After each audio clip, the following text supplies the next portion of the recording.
पाकिस्तान में कोरोना की तीसरी लहर ने शिद्दत इख्तियार कर ली है और कोरोना की तीसरी लहर में बच्चे भी मुतासर हो रहे हैं। माहिरीन के मुताबिक इस बार कोरोना से 10 साल तक की उम्र के बच्चे ज़्यादा मुतासर हो रहे हैं और बच्चों में बढ़ते हुए केसेस की वजूहात क्या हैं और वालिदैन किस तरह से अपने बच्चों को इस वायरस से बचा सकते हैं, इस बारे में हम बात करेंगे। हमारे साथ मौजूद हैं मुल्तान में कोरोना वैक्सीन के इंचार्ज डॉक्टर ज़ीशान गुरदेजी साहब। बहुत शुक्रिया ज़ीशान गुरदेजी साहब, अब तक न्यूज़ को आपने वक्त दिया। फरमाएगा कि किस तरह से वालिदैन अपने बच्चों को इस वायरस से बचा सकते हैं। बिस्मिल्लाहिर्रहमानिर्रहीम। देखें, जो कोरोना की तीसरी लहर आई है, हमारे लिए खतरे की बात यह है कि इसमें इस दफा बच्चे भी साथ ना इन्वॉल्व हो रहे हैं। जो 12 साल से कम उम्र बच्चे हैं उसमें ये है कि आप हुकूमत की लेवल से हम लोगों ने ये किया है कि स्कूल उनके बंद करवा दिए हैं कि बच्चे जो है ना आपस में खेलें ना और जो है ना फिजिकल डिस्टेंस का ख्याल रखें।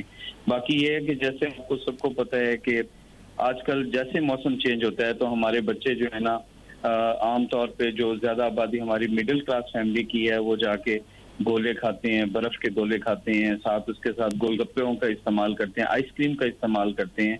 तो अगर आप इन चीजों से अवॉइड कराएंगे अपने बच्चों को और जो है ना एतदाल में रह के घर में बनी हुई आप जो है ना इनको खुराक डाइट के ऊपर आप ज्यादा डालेंगे, जो सॉफ्ट ड्रिंक्स हैं जो इतने ज्यादा ठंडे ना हो उनसे आप बचाएंगे तो इससे जो है ना हम इनको गले की इन्फेक्शन से बचा सकते हैं।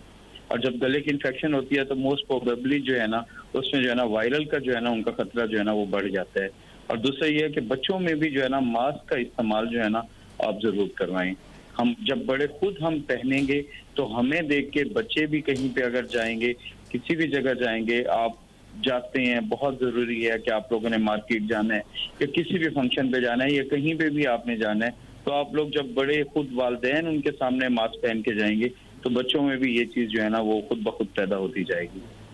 अच्छा, ये भी जी और जी खुराक का एहतियात।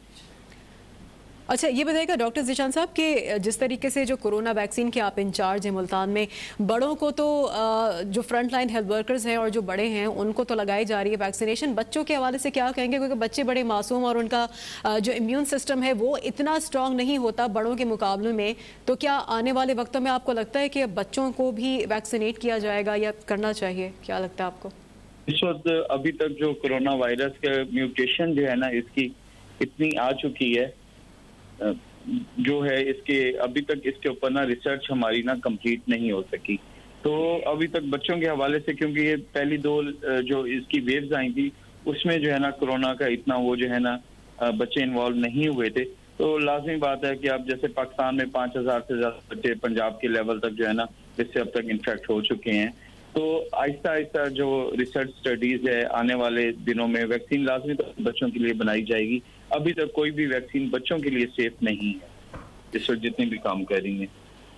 अच्छा, तो डॉक्टर साहब आपको लगता है कि जो ठंडी चीज़ें हैं अगर उन चीज़ों से बचाया जाए तो बच्चों को बचाया जा सकता है? जो कोई भी, जैसे आपने बताया कि आइसक्रीम वगैरह, हाँ जी, ये मैंने आपको पहले शुरू में ही बताया है कि जो है ना अगर हम अच्छी खुराक के जरिए देखें, एक हेल्दी डाइट का एक जो है ना हर जगह पे एक पढ़े लिखे माशरे में एक कंसेप्ट होता है कि हम बच्चों को जो है ना हाउस कुक जो है ना जो घर के अंदर बनी हुई ग़िज़ा होती है और वो दें और प्रॉपर उसका वो एक टेम्परेचर होना चाहिए। अब उसमें ये है कि अगर हम जो है बिल्कुल ही शुतर बेमहार मुर्ग की तरह जो है ना गोलगप्पे खाते हैं या गोले जाके खाते हैं या अनहेल्दी डाइट खाते हैं जिसमें कैलोरीज भी नहीं होती, जिससे उनका डिफेंसिव मैकेनिज्म भी मजबूत नहीं होता, इम्यून सिस्टम भी मजबूत नहीं होता, तो उससे जो है ना ये बीमारी फैल सकती है। और एक तो इम्यून सिस्टम उनका मजबूत नहीं होगा, दूसरा ये है कि गले की सोजिश जो है ना वो हो जाती है, अब रेस्पिरेटरी ट्रैक्ट इन्फेक्शन होती है और उसमें जो है ना अगर बैक्टीरियल का भी हो तो जब डिफेंसिव मैकेनिज्म आपका कमजोर होता है तो वायरस के अटैक का उतना खर्चा जो है ना बढ़ जाता है उसके अंदर। बिल्कुल। तो डॉक्टर साहब आप क्या जो बच्चे हैं, जो वालिदैन हैं, उनको आप क्या गाइडेंस देंगे, क्या मशवरा देंगे कि डाइट में ऐसी क्या चीज़ें बच्चों को खिलाएं कि उनका इम्यून सिस्टम स्ट्रांग हो और वो कोरोना से बच सकें? देखें, बच्चों की जो एक हेल्दी डाइट होती है उसमें प्रोटीन्स का इस्तेमाल जो है ना बहुत ज़रूरी है। हमारी डेली बेसिस में जो प्रोटीन पाया जाता है वो मीट के अंदर पाया जाता है, चिकन के अंदर होता है जो घर के अंदर कुक्ड हो, और उसके साथ जो है ना आप सब्जी का इस्तेमाल करें, आप फ्रूट्स का इस्तेमाल करें।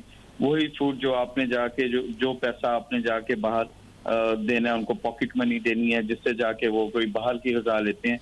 उसी से आप घर में फ्रूट तो करें, उनको जो है ना फ्रूट के साथ उनकी उसमें मिनरल्स होते हैं, विटामिन्स होते हैं, उससे उनके जो है ना इम्यून सिस्टम जो है ना वो मजबूत होता है।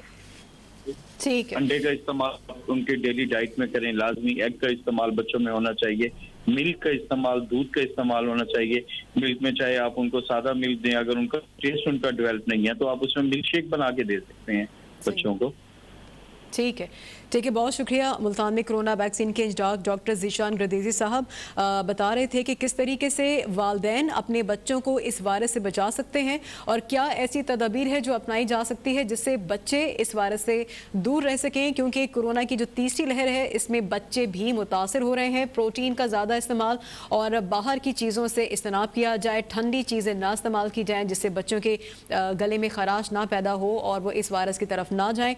बच्चों में बढ़ते हुए केसेस सामने आ रहे हैं जिसके बायस इस वक्त जो सूरत हाल ये है कि एक डाइट चार्ट बताया गया कोरोना वैक्सीन के इंचार्ज डॉक्टर ज़ीशान गर्देज़ी साहब की जानिब से। बहुत शुक्रिया आपका इस बारे में हमें बताने के लिए।